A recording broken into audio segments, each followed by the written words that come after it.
As a blind guy climbing mountains and doing adventures around the world, I get a lot of attention for those accomplishments, and they are impressive, but I think what doesn't get talked about enough is the struggle. I mean, it really has been a struggle to live a no barriers life, to understand it, to explore it, to push the parameters around the edges, even to fail it and to bleed it, to build that map that enables us to navigate our lives and emerge at the end of that process, change for the better. And I think I got a little bit closer to understanding that no barriers life a few summers ago when I was leading one of my no barriers clinics. We were climbing a mountain near my house up in Winter Park, Colorado, and we had some really eclectic people. We had paraplegics who were cranking up the mountain with their arms. We had folks with prosthetic legs and high-tech crutches who were working their way forward. We had blind people who were using trekking poles, and somebody was out in front jingling bear bells. And the night before the clinic, Kyle showed up. Kyle was born without arms and legs, and we had no idea how we were going to get him to the top of the mountain. And we didn't have a lot of time. He just signed up the night before. We had to scramble. I mean, we're no barriers. So we went to his hotel room, and we stole bath towels, and we went down to the front desk and we got some packing tape and foam.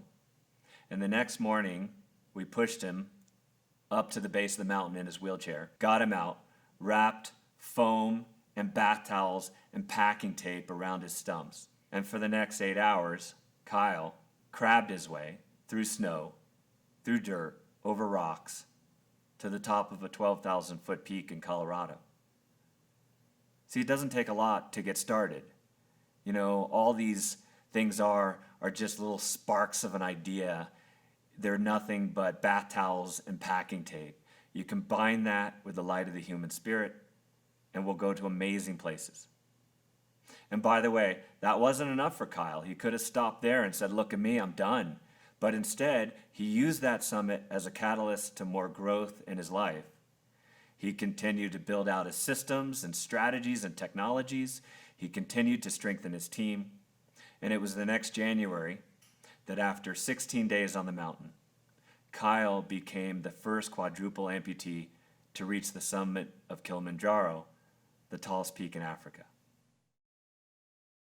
I wrote a book called The Adversity Advantage. And in that book, I teamed up with a scientist, Dr. Paul Stoltz. And Paul studied people and teams around the world.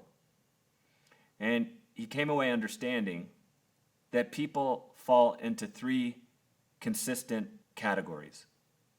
They're either quitters, campers, or climbers. Now, quitters are self-explanatory. We're not going to talk about them.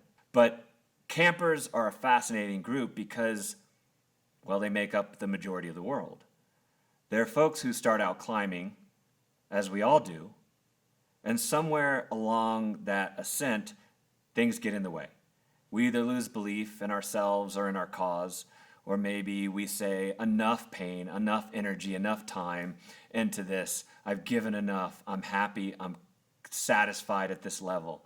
Or maybe catastrophic changes sweep over the landscape, and one morning we wake up and we just don't feel equipped to take it on anymore. Or maybe we're plodding away, slowly climbing, and one brick wall after the next, they just keep getting in the way. And eventually they knock us to the sidelines. We're camping out, we're stagnating, we're sometimes in a dark place. But climbers, they're a rare group. They're those people who figure out a way to grow, to evolve, to innovate, to challenge themselves every day of their lives till the day they die. So I think the question is this: how do we climb? When, like in Kyle's case, it makes so much more sense. It is so much easier to camp. In this video series, I'm going to talk about a no barriers life within the teams that you're a part of, how to confront those universal elements along the way, and to build the tools and the mindset that it'll take to find your own summit.